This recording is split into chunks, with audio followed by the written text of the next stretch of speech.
మీ అందరికీ శుభాకాంక్షలు. నీ మెసేజ్ చూశాక తాతయ్య గారి గురించి ఒక చిన్న సంఘటన రాస్తున్నాను. చాలా ఇన్సిడెంట్స్ చిన్న చిన్నవి గుర్తొస్తున్నాయి, కానీ నెమ్మదిగా ఒకటి తర్వాత ఒకటి మీకు తెలియజేస్తారు. ఇప్పుడు తాతయ్య గారి గురించి జస్ట్ రీడ్ అండ్ ఎంజాయ్.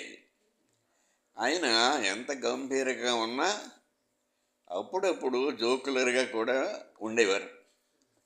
ఒకసారి సత్యం బాబాయ్ని అడిగారు, ఏరా సత్యం, కథలు రాయడం అంటే చాలా కష్టమా అని.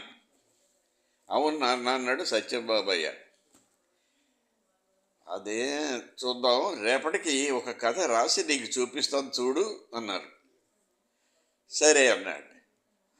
అలా అని వీధి అరుగు మీద వాలు కుర్చీలో కూర్చొని కథ రాయడం మొదలుపెట్టారు. నేను గమనిస్తూనే ఉన్నాను.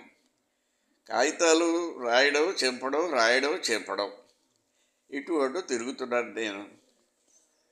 మర్నాడు సాయంత్రం బాబయ్య, ఉషశ్రీ, చామర్తి కనకయ్య ముగ్గురు రచయితలే మన ఇంట్లో ఉయ్యాల బల్ల మీద కూర్చొని కబుర్లు చెప్పుకుంటున్నారు.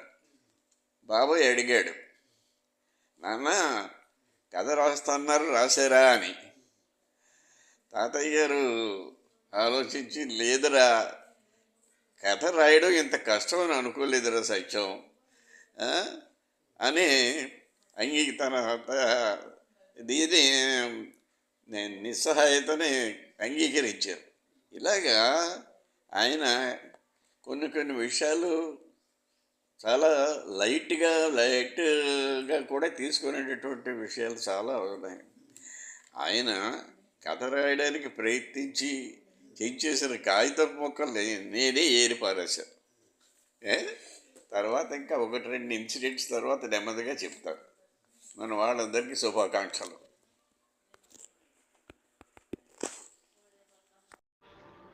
రాజా, మా నాన్న చెప్పిన దానికి నేను ఒక ఎడిషన్ చెప్తాను. తాతగారేమో ఇక్కడికి వచ్చారు, ఏలూరు వచ్చారు. ఓ రోజున అదేంటిది అదే మా నాన్నగారు అదేంటిది అటువంటి కౌశల్య నవలు రాస్తున్నారు. లాస్ట్ డే ఏమైందంటే ఇంకా నెక్స్ట్ డే పంపించాలని చెప్పి రాత్రి అంతా కూర్చుని రాశారు.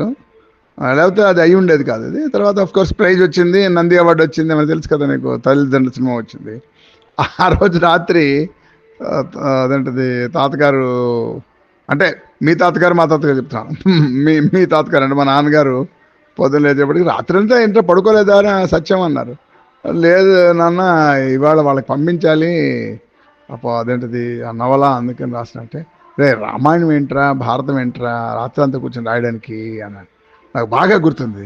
నేను చిన్నాను కదా, అప్పుడు 5వ క్లాస్ ఏదో చదువుతున్నామండి. తాతగారు రామాయణం మహాభారతం అయితే రాత్రి అంతా గురించి చదవచ్చా అన్నాను.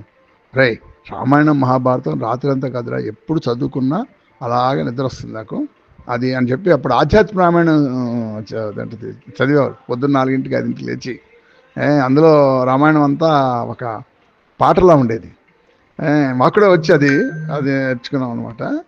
సో ఇప్పుడు మీ నాన్న చెప్పింది నాకు అది గుర్తొచ్చింది. అంటే నాన్నగారు అన్నారు, అరే రామాయణం భారతం అందరూ చదువుకుంటారు నాన్నగారు, ఇప్పుడు ఇదైతే పుస్తకాలు పిల్లలు వాళ్ళందరూ ఇప్పుడు యంగ్స్టర్స్ అందరూ చదువుతున్నారు అన్నారు అనమాట. అలాగా సో అది గుర్తొచ్చింది నాకు తాతగారు. తర్వాత కాశీమధుర కథలు చెప్పేవారు. ఆ కాశీమధుర కథలు చెప్తే మా వీధిలో అందరూ వినడానికి వచ్చేవారు. 5:30 ప్రాంతానికి వచ్చేస్తే అదేంటి కాశీమధుర కథలు 6:37 చీకటి పడిపోయినా కూడా అందరూ వెళ్ళేవారు కాదు.